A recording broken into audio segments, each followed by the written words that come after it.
Well, it's been nearly 2 years since the U.S. Supreme Court overturned Roe versus Wade.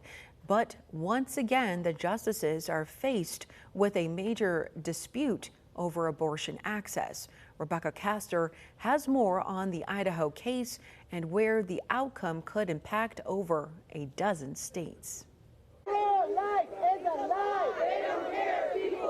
The right to an abortion is now up to the states, but the nation's highest court is weighing in once again.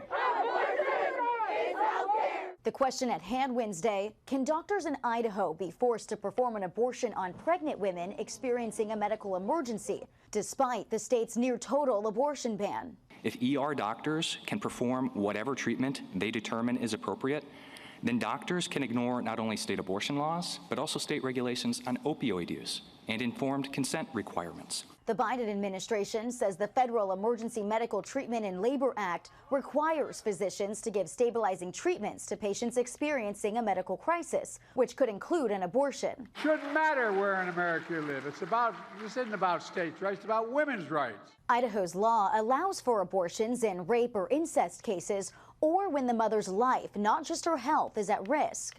But some doctors say the law is too vague and are concerned about being criminally charged if the procedure is later deemed medically unnecessary. In a letter to the Supreme Court, 3 major medical groups write, when is it certain she will die but for medical intervention? How many blood units does she have to lose? 1, 2, 5? How low does her blood pressure have to be?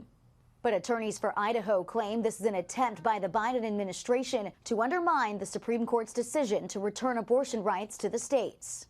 Last month, the High Court also heard arguments over nationwide access to the abortion pill, mifepristone. Decisions on both cases are expected in June. In Washington, Rebecca Castor, Fox News.